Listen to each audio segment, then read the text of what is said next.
There's a science here for sure, as we've talked about pretty much on all these building components, but installation is definitely one to pay attention to as you want to make sure your new home is going to be comfortable, it's going to be energy efficient, and you're going to be able to save some money on your energy bill in the long run. So definitely important and something to note.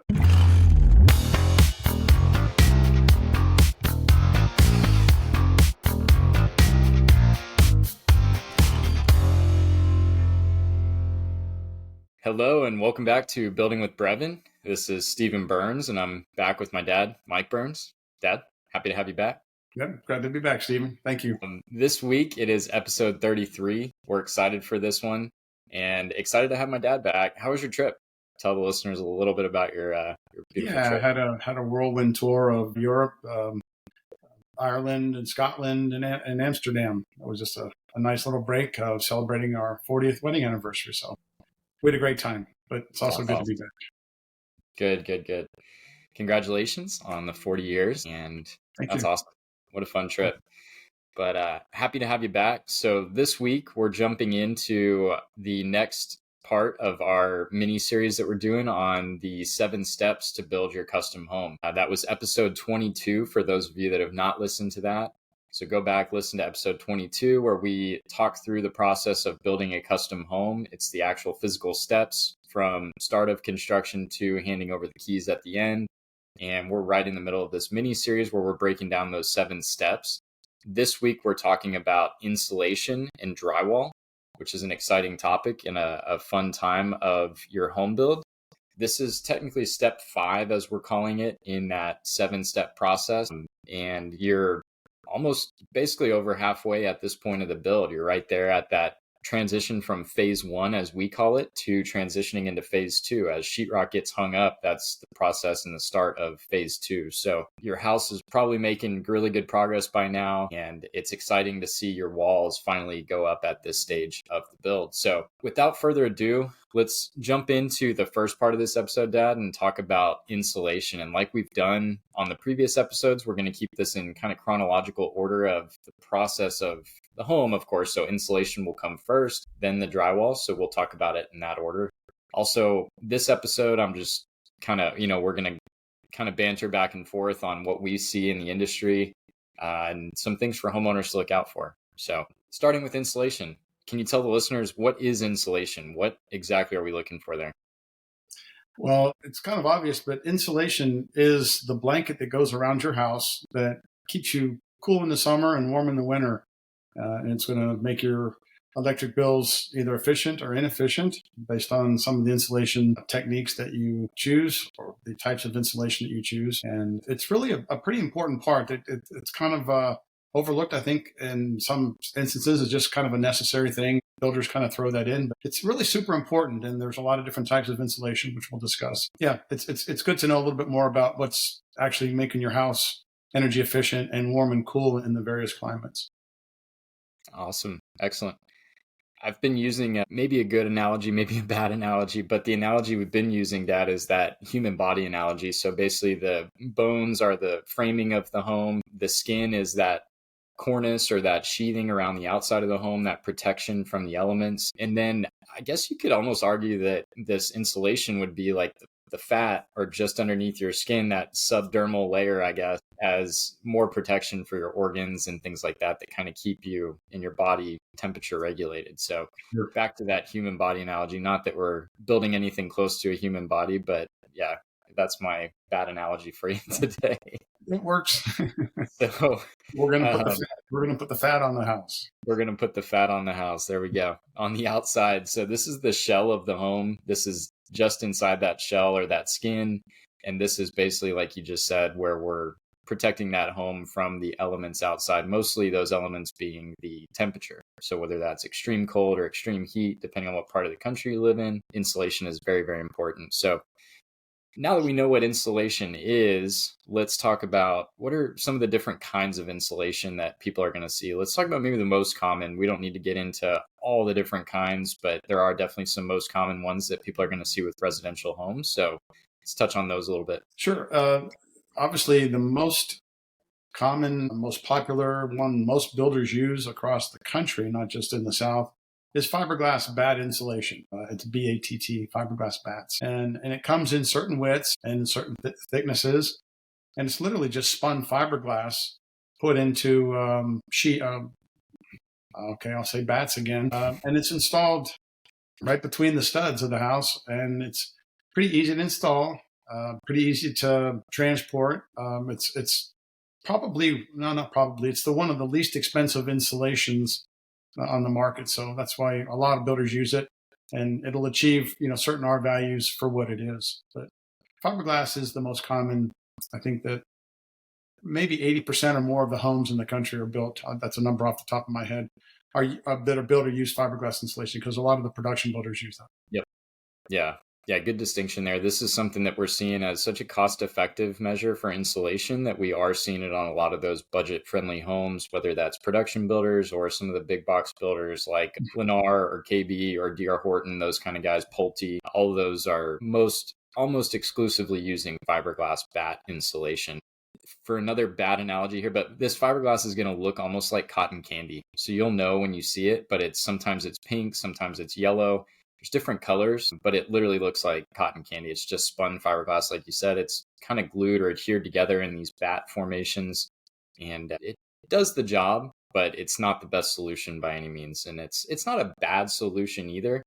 But, we'll talk about maybe some of the pros and cons of all these insulation types after we break down what they actually are. So let's jump into the next one. So we talked about fiberglass. What else are we seeing out there on the market? Well, the next most common one I would say is spray foam insulation.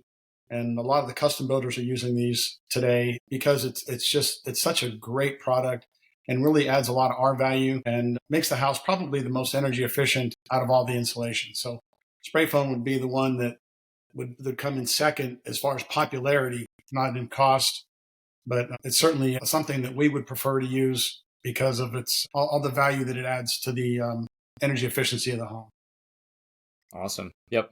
And that one's sprayed in, just like we said. They use a two-part gun almost that mixes the two chemicals together. It gets sprayed into the stud cavities against your outside walls, and it foams up, it bubbles up, and it foams, and sometimes it even bubbles outside the cavity of the studs, and so they actually come back with like an electric butter knife almost, cut that excess foam off. But that's basically what it is. So one really important note here on this spray foam is that it is extremely efficient with your air barrier of your home, where other insulation methods or types are not quite as air barrier efficient as this spray foam is. So one thing to touch on now, but that'll also be part of our little pros and cons list that we'll do in a second. So let's run through some of the other options, Ad. What's next? What else is there for insulation? Something that you see a lot in the South is a blown-in cellulose insulation. And cellulose is just recycled paper, recycled newspapers that has been put into a mix with a adhesive, kind of a binder. And then it's literally sprayed in the walls, much like the foam, but it's made out of paper.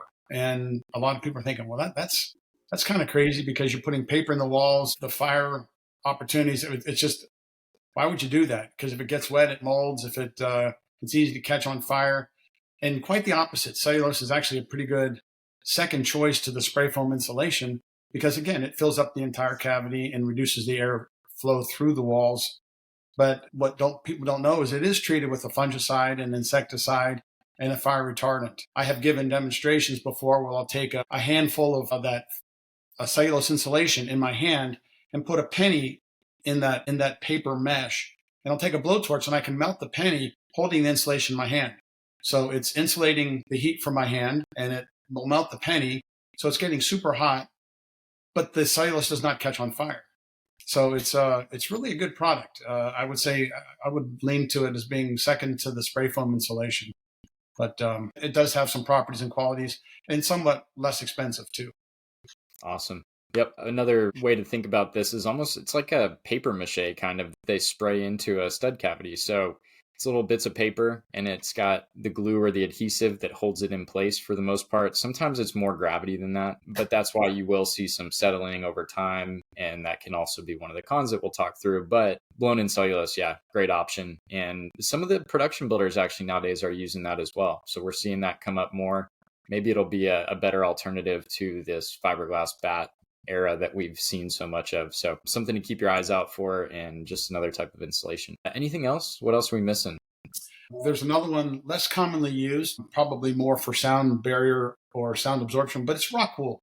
Rock wool is just literally they take rock, melt it, and spin it. And you mentioned the term cotton candy with the fiberglass bats, but this is exactly what they do with the rock wool insulation. They take rock, spin it, and bind it and put it into bats and use that as insulation. And they, being that it is rock, it doesn't catch on fire. It doesn't mold, doesn't mildew because it's rock. To have a little bit of moisture retarder, they actually add some oil, spray some oil on it so that the moisture won't penetrate it, and it just kind of beads off the face of the bat of the rock wool. But so rock wool has its properties, not as commonly used. It's tougher on installation because of the rock fibers. They're not good if they get in your lungs and such. Well, probably fiberglass isn't either, but rock wool is a little bit tougher to work with than a fiberglass bat. So, but people are using it for sound barriers between rooms. So it's another alternative to be out there, just not as commonly used. Yeah. Yeah. It's a little bit of a newer product, I would say. And it's kind of a cool alternative to fiberglass bats is the way I would look at it. Like you said, it's got some maybe better properties than the fiberglass bat. So it accomplishes different goals. And there's also that use case, like you mentioned, of putting it inside interior walls for the most part to block out sound mitigation and things like that. Another cool use case there, sometimes in between first floor, second floor, that kind of stuff to block out more sound that way as well. But once again, these bats that we're talking about, whether that's fiberglass or rock wool, when those are installed, hardest part is that air barrier that they're still not sealing up. It's loose insulation. And a little bit with the blown in cellulose as well, you can't fully encompass the holes that you have in your home, so to speak. So you're going to get some air leakage, whether it's outside to inside or inside to outside. So just something to notate there as we're talking about insulation. Let's talk through maybe real quick, Dad, just for the listeners that are trying to make a decision, maybe if they have this choice on their custom home, let's talk through some of the pros and cons, maybe as unbiasedly as we can. And then we can talk about at the very end of this segment, what we use and why we use it. Sure. Starting with the pros and cons. Yeah, let's go from the top here. Let's go with in the same order. So fiberglass first. What would you say are some quick rundown of the pros and cons? Okay, so pros and cons of fiberglass. The pros of the fiberglass, it's the least expensive, pretty fast installation. You have from an R13 to an R15 R value. And so those are the upsides of the fiberglass bats. However, it does have some cons. The fiberglass does not stop airflow. One of the biggest things to improving your energy efficiency of a home is to stop the airflow, which was the outside air coming to the inside of the air, inside of the home. So fiberglass literally just filters the air. In fact, your furnace filters are just fiberglass and air flows through them. Likewise, in a stud bay of a house, if you put fiberglass in there, air is going to flow through it. It's not going to stop the airflow. So if you have a airtight cavity, that's a pretty good alternative. The fiberglass works, but if you don't have an airtight cavity, you're going to have some air leakage and you're going to sacrifice on energy efficiency of the home with the fiberglass bats. Yep. Awesome. I want to jump in and interject here with two things. First thing, another way to think about this is like a igloo cooler, or nowadays an Arctic or a Yeti cooler that is, we know how energy efficient those things are. They can keep ice cold for 48 hours in the direct sunlight, something like that. It's crazy. But think about this as, say you've got the lid left open on your Yeti cooler, or you've got some holes poked in the sides or drilled in the sides. For lack of better terms, that is almost what is fiberglass bat insulation. It's still insulating this stuff inside, but you've literally got holes poked in the sides of it is kind of the way to think about this air barrier versus the insulation barrier. And they're two separate things when we're talking about these bats or these gravity laid products instead of the spray foam, which is that adhesive, that foam that fills up the whole cavities. Just something to differentiate there. And then can you explain a little bit, Dad, just kind of taking a step back, you mentioned R value. What is that in layman's terms, or for listeners to understand what R value is? So R value is the resistance to heat flow and how energy efficient a product is based on the heat penetrating through the wall. And the more resistance it has, the better the insulation it is. So if you have, like you said, a hole in your wall, I'm talking in the southern climates, heat goes from the outside of the home to the inside of the home directly if you have a hole in the wall or an open window. And if you can stop the airflow or stop the heat flow from the outside to the inside, you have a higher R value for the product. And that's one of the measuring values of the properties of an insulation. An R in an exterior wall for a 2x4 wall, a typical R value of insulation in a 2x4 wall is somewhere between R13 to R15, which is common for residential. Yep. Now, a lower R value is better or worse than a higher R value? A lower R value is worse. So the higher the R value, the better the insulation. Yep. Yeah. So something to differentiate there, that as we're talking about these insulations and different R values, so the listeners know that, yeah, the energy efficiency, the higher the R value, the more energy efficient that type. So you're looking for a very high R value. Yep.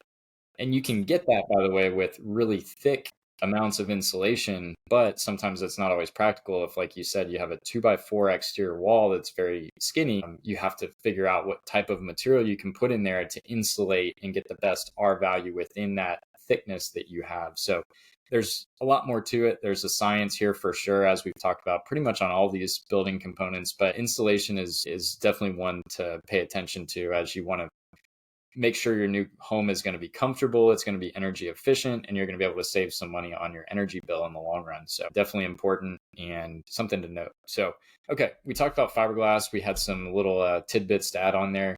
What's next? We've got spray foam, I think is what we talked about second. So what are the pros and cons of spray foam? What we like most about the spray foam is it fills up the entire cavity. When you put the foam in the wall, it actually expands and it fills up every nook, cranny. It gets around the electrical wires. It encompasses the electrical boxes. So there's no gaps or voids. And it goes from the bottom plate all the way to the top plate, and it seals that stud bay. And the importance of that is you have zero airflow through that stud bay, which is also important for energy efficiency. For the same R value, a cellulose insulation sprayed foam is better than a fiberglass R value or insulation, because fiberglass lets the air flow through. The spray foam does not. So spray foam is a preferred method for the same R value. Awesome. Any cons? I was going to say, any cons of spray foam? The biggest con is the cost. It's going to be a little bit more expensive. Probably the only con would be that it's a little bit more expensive. But you have to, if you're going to live in a home for 30 years, it's 100% worth it to spend a little bit more on the additional expense for the spray foam insulation than it would be for the fiberglass, in my opinion. Mm-hmm. Yeah. One other thing I think we should note too on all of these insulation options is the installation of them could be a pro or could be a con, depending on what that is. So that's true with pretty much any product in your home, but installation is very dependent on the installation of it. Because, for instance, fiberglass bats, if they're not getting that bat all the way into the cavity, into the corners, all the crevices, then it lacks severely in the insulation value that it's going to carry. So that's true with any of the bats. So rock wool, fiberglass, anything, even the blown in cellulose is going to be, it all depends on how tight you can get your insulation to those barriers that you're trying to insulate. So spray foam does a very good job of that as long as it's sprayed in properly, and the installation of it is great because it expands and it fills all those voids that we're trying to insulate. So really good for that purpose. But the other products, they're only as good as the installers. And I think, Dad, you said it before this episode. You want to say it again? The installation of fiberglass bats are never installed properly. I have never seen a house that has a very tight installation job of the fiberglass insulation. So it's really hard to get that right. And there's two things about the bat insulation, both the rock wool and the fiberglass, is that if you compress it, it loses insulation value. And if you gap it, it has no insulation. And it's very, very hard for an installer, even as good as they are, to make that perfect. So there's a lot of gaps and voids and compression when they put that insulation in. So I'm not a big fan of the bat insulation. There we go. All right. Well, we're already kind of hinting at our bias here, but let's keep going with, I think the next one we had talked about was blown in cellulose. Let's talk about the pros and cons of blown in cellulose. The pros are that it's a blown in product. It does fill the entire cavity. It does get around electrical wires. It does hug the electrical boxes. It does fill the void. It does stop the airflow. That's what I like about it. And it's less expensive than the spray foam. But it over time, and there's no way to actually verify this. I guess there would if you have an infrared camera, but it can settle. So it's a glued together product in the wall that you can get some settling at the top. So gravity will take its effect, and you could start getting some gapping between the insulation and the top plate. And when you get the gapping, you're going to start losing some insulation value. But the proof of that would have to be an infrared camera over the course of maybe 10, 15, 20 years. Otherwise, it's a pretty good product. Awesome. Awesome. Cool. And then I think the last one we touched on, and this is more there might be some different angles here, but that rock wool. So tell us a little bit more about the pros and cons of rock wool from an insulation perspective. And then we can talk about, of course, sound mitigation, which we've already touched on. Yeah, no, the rock wool, it's very similar to the fiberglass bats. It's kind of a, one or the other. So as far as that goes, you just choose which one you want. It's not as common. Therefore, it's about maybe 1.5 times more expensive, somewhere in that range, than the fiberglass bats. And it doesn't offer any more R value than a fiberglass bat. It's a bat product, not bat, BATT product, which means you're subject to these, you're only as good as your installer. So that's probably my biggest con is the cost and the fact that it's a bat product and it has to be installed properly. So that's probably why builders aren't using it. They're using the fiberglass for the same purpose, the same R value, which is about 3 to 4 R value in a 3.5 inch wall. I mean, per inch rather. Yeah, exactly. And like we've mentioned already in this podcast episode, but rock wool is probably one of the better solutions for sound mitigation, though. Out of all these products we're talking about, if you want to mitigate sound, it's even better than spray foam for mitigating sound, because you actually don't want spray foam in your sound mitigation walls, because it's going to bridge that gap and you're going to get sound transfer more easily. Whereas the rock wool or mineral wool is going to fill those cavities, but also have a little bit of air inside there as well, so that it can kind of help the sound not bounce around inside your wall. So really, it is a pretty good solution for sound mitigation. Now, there are a lot of other even better and above and beyond options than just putting rock wool inside your walls. But if you want a little bit of sound mitigation and a pretty easy solution in a typical wall, that rock wool is a pretty good solution. Yeah, I agree. Sound mitigation is its own science and its own topic as well. So if that's something that you listeners want to hear more about, comment, send us something, let us know that you want to hear about that. We can do a whole episode on that, but there's way more to that. So we're just kind of scratching the surface here. Okay, cool. I think we touched on all the types of insulation, talked mostly about what those look like. Now, one thing I want to differentiate between or specify is that when you're doing any of these blown in products, blown in or the bats, what that looks like is basically you're putting these bats inside your exterior walls in between the stud spacings. But then what do you do in the attic, right? That's what we want to talk about. So whenever you've got those fiberglass products or even a blown in cellulose or rock wool, you have to put something in your attic, of course, to stop that hot air from your roof and everything else coming into your home. So with, like I said, these products that we're talking about, that fiberglass and the blown in products, they actually come back and they'll blow in once your sheetrock is up so that it can hold all this. They'll blow it into the floor of the attic. So it's little smaller chunks of it. It's not bats typically. And they'll blow that so it's just gravity laid on top of your ceilings. So that's how they're getting that insulation in there. Dad, you might be able to talk better. What about like a crawl space foundation or a basement? How do they insulate the bottom of those? Is that mostly just bats that they're tacking up? They put the bats in the joists. So they up underneath the flooring, they put the bats between the floor joists, touching the actual subfloor to insulate that area. Awesome. Yep. And then the next type, like we've been talking about, but spray foam is actually, since it can adhere to whatever you're spraying it on, we will actually spray foam into the roof rafters. So on the roof or the bottom side of the roof, instead of having it just be gravity on top of your ceiling. So an important note to talk about there is that they spray the spray foam on your roof rafters. So it's actually going to be up overhead. This is actually a pro of spray foam, because then your entire attic it's not conditioned, but it is thermally treated. Yeah, semi-conditioned. Yeah.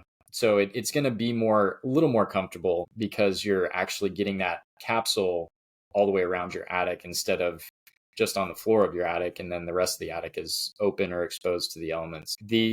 On the subfloors too, if you're doing a crawl space or a basement or anything like that, spray foam, once again, they would spray up underneath there and it would adhere to the bottom. So that's going to seal up anything from the bottom and give you pretty good insulation value on your floors. So once again, I think as listeners are hearing us talk about this, they can probably tell what we end up using and what we prefer. And that's going to be that spray foam. We're big fans of the spray foam as long as it is mixed properly and sprayed in well, and then you give it time to ventilate. That's another big thing as well. So there is an off-gassing period. You don't want to be in the house when it is being sprayed or when the off-gassing period is happening. But once it off-gasses and it cures and that foam is set, it's a really, really good product, and there's not hardly any more off-gassing after that. I think actually it's very, very minimal, like less than a percentage. I don't know. I don't want to talk on that because I don't know the details, but it is very good. And then, of course, you hang your drywall over that, so it even blocks out some more. But you want to give it that proper time. And I think that typically is anywhere from 24 to 48 hours after they spray that. We have to do inspections anyways the next couple of days. So we're typically letting it set and sit before we end up hanging that drywall. But just something to talk through. Bats, there's no dry time, of course. Blown in cellulose, typically not really an off-gassing or a drying period. And rock wool. There's a drying period only because when they put in order to activate the adhesive in the cellulose, so they add a little bit of water to it. So once it's installed in the walls, you just have to let the water dry, let the bats dry out, not the bats, but the paper cellulose dry out before you put the drywall on. So it's not an off-gassing period. It's just actually a drying period. Drying period. Yeah. Makes sense. Let that glue set and whatever else. Yeah. Okay. Right. And that, yeah. But either way, not significant. It's not weeks. It's probably days with maybe even 24 hours. It's dried up and then you're ready to move on. So none of these are really delaying the process, but like we said, we're big fans of that spray foam and we do it on almost every house. Now, one other a pro of spray foam is that since it does give you a really good air barrier for your home, you can sometimes downsize your AC unit a little bit. So you could save a little bit of money on your AC unit because it is so energy efficient with that spray foam that they can play with some of the other numbers in your home and you can actually end up saving a little bit of money elsewhere. So although it is more expensive to install spray foam, it could actually end up being not that much more expensive when you start adding everything up. Let's wrap this little subset up of insulation talking about what comes after the insulation's installed. What are we looking for? I mean, inspection wise, what are they doing? So once the insulation has been installed, you go around and you check for maybe air gaps. One thing I like to do is I like to go into a home and stand inside on a bright sunny day and look for places that I can see daylight. If I can see daylight, then air's coming in. So that means that hasn't been either foamed or insulated or something, but I want to make sure that the areas that I see daylight have been sealed, and probably more importantly sealed rather than insulated. But that's a big part before you move on to the drywall stage. And then also look for areas that you may not be able to reach later. So there's attic areas and maybe crawl spaces that maybe after you put the drywall on, you can't access those areas. So make sure that the areas that you cannot access later have insulation on them. So a lot of those little pockets in the attics are right towards the eaves of the roof. And sometimes those areas you can't get to later. Make sure they get those before you put the drywall on. Awesome. Yep. Yeah, great things for listeners, but more so they're builders to be looking out for.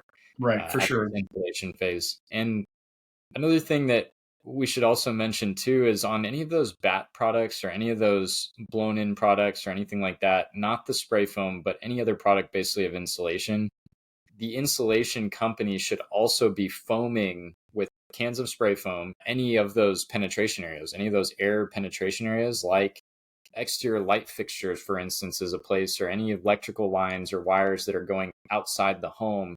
Those holes that they've cut in your exterior sheathing should be taped on the outside, but also should be foamed on the inside.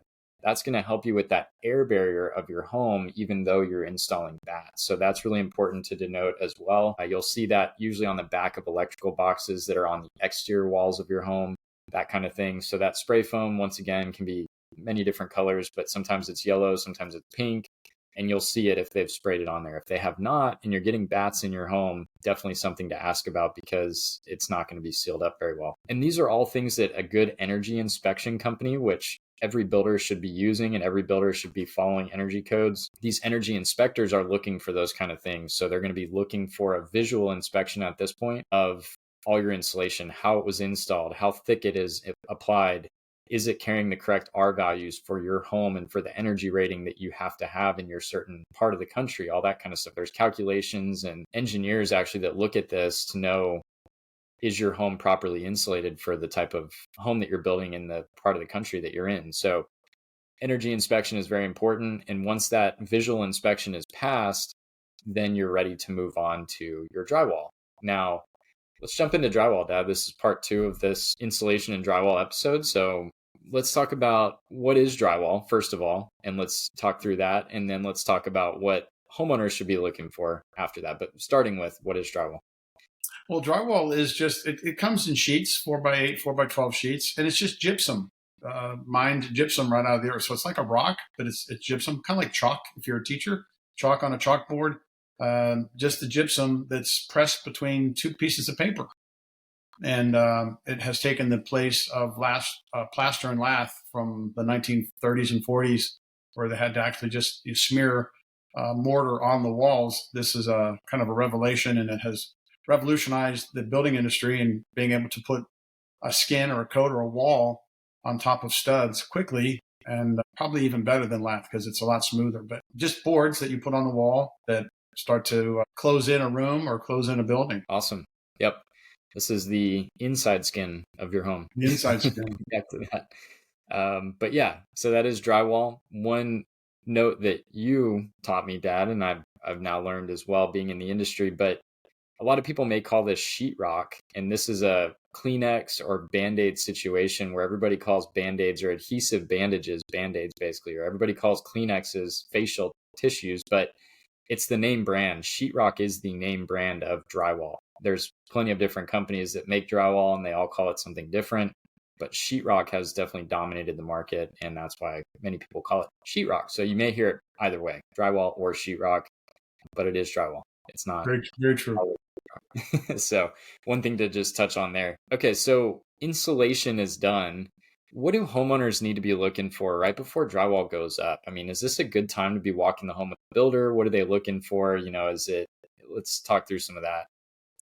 Well, yeah, it's absolutely a good time to be going through. Before you put the drywall up, this is your last chance to look at the home. This is your last chance to make sure that are your electrical outlets in the right place? Do you have a special credenza that goes in your entry that you need an outlet for? Make sure it's there. Review the plans with your builder to make sure everything is where it's supposed to be. If you're going to mount a TV over your fireplace, is there an outlet there? Are there tubes going to a low voltage box or a central location? This is it. Last chance to look at everything before it's covered up. Also, the builder should be checking things for pre-drywall. Like, is there blocking for maybe curtains? Are there blocking for TVs, cabinets? Is all that in? Are the studs straight? If you're using wood studs, and that's pretty much predominantly what the residential industry uses, are the studs bowed?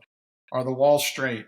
Are they plumb, level, square? You can't fix this. You can. It's not easy, but it's hard to fix later. So this is your opportunity to go through and make sure everything is tight and right before you start to cover up the walls. It's a really important step, that pre-drywall inspection.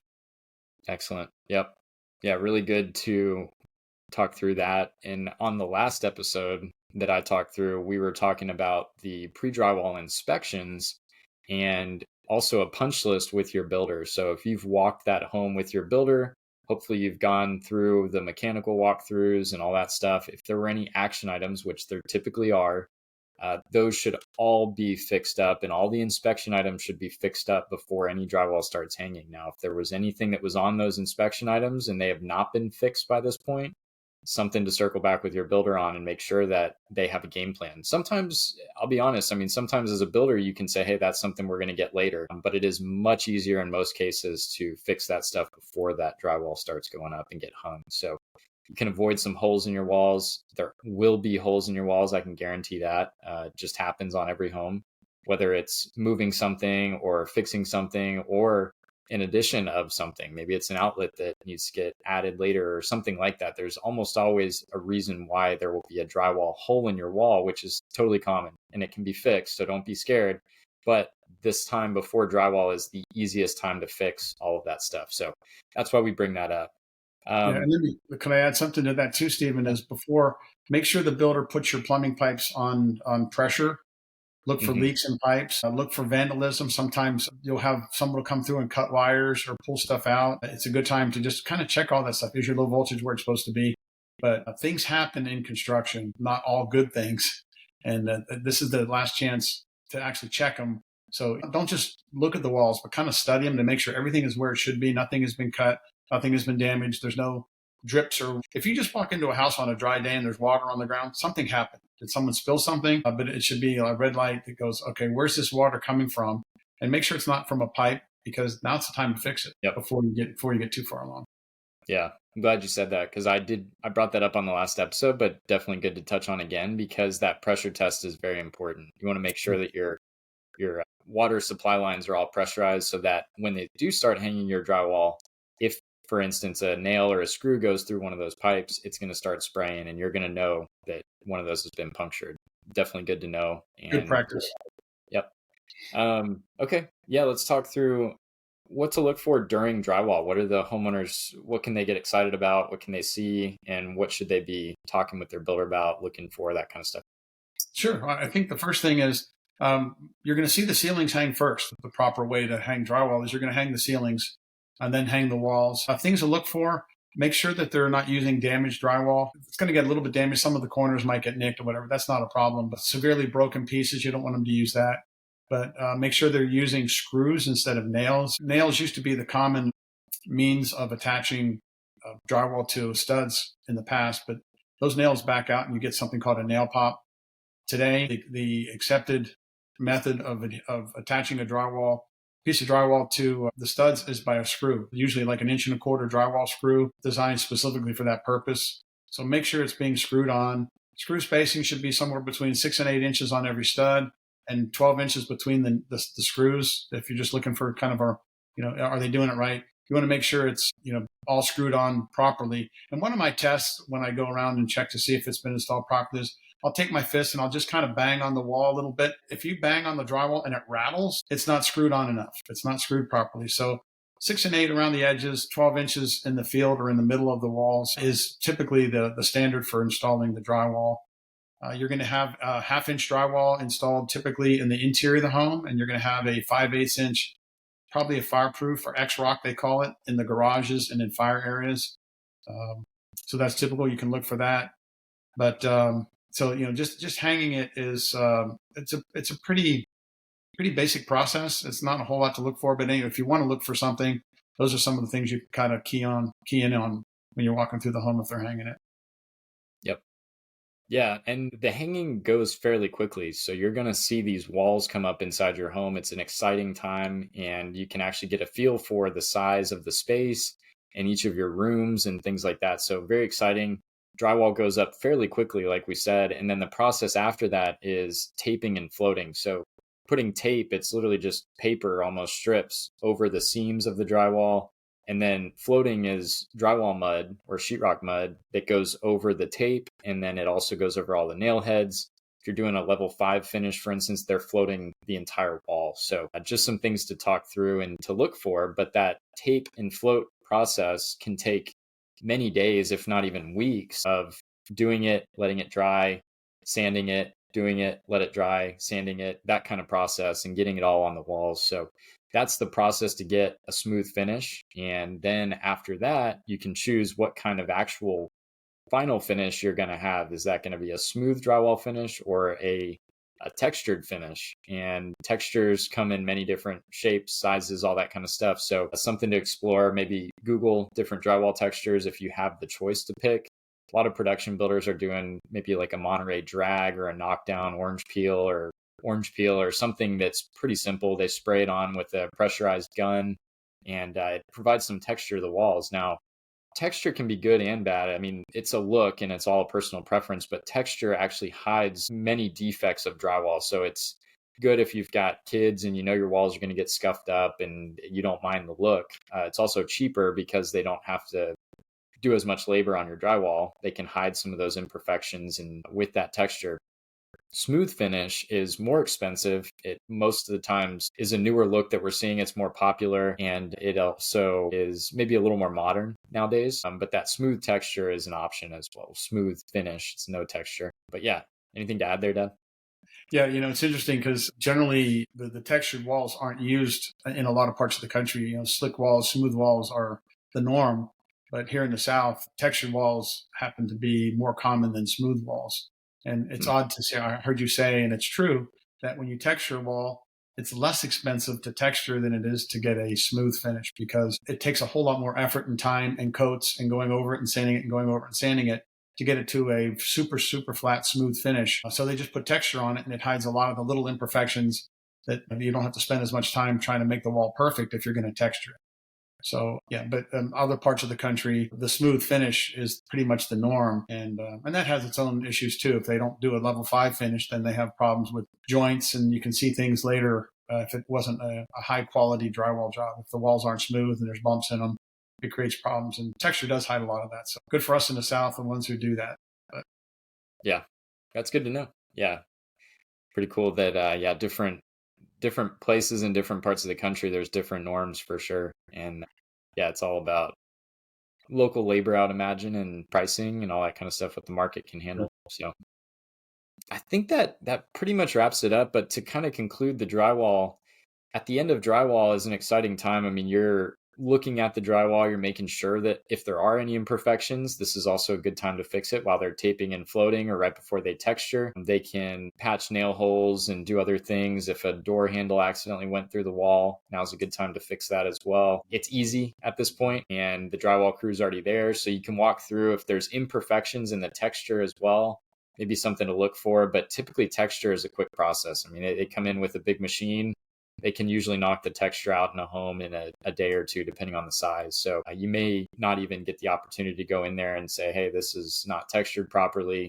But then that texture, it dries. It takes maybe a day or two to dry. Once it dries, then we're officially on to phase 2. And that's going to be the next part of this mini series, which gets a lot more fun for most people because that's where they see all their selections come to life. So cabinets, tile, trim, doors, all that kind of fun stuff, paint, countertops, plumbing and electrical fixtures and finish outs, all that stuff is very exciting to see and all your selections come into life. So stay tuned for that because it's going to be fun to talk through those and let listeners know what they can look out for in these coming episodes. So anything that we're missing, Dad? Anything to wrap this episode up?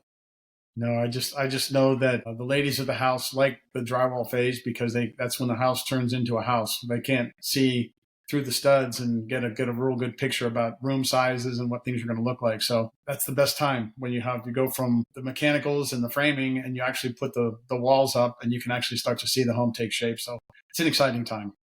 For sure. Yeah, it's a big benchmark in the build. It's a great time, and it is a turning point for sure. So it gets fun after that. And well, it's been fun the whole time, but it gets a lot more fun for, the people that are much more visual. So anyways, yeah, thanks for coming on, Dad. Always glad to have you on the episode. Podcast. Yeah. And for all the listeners, once again, we always ask, but if you found any value in this episode or in our podcast, we just ask that you share it with anybody you think it may be beneficial for. Leave us a rating or review on whatever platform you're listening on. And go ahead and give us a follow or subscribe. And it really helps us with the algorithms and helps us grow this podcast so we can provide more value to more people. So thank you as always for listening, and we'll catch you guys on the next episode.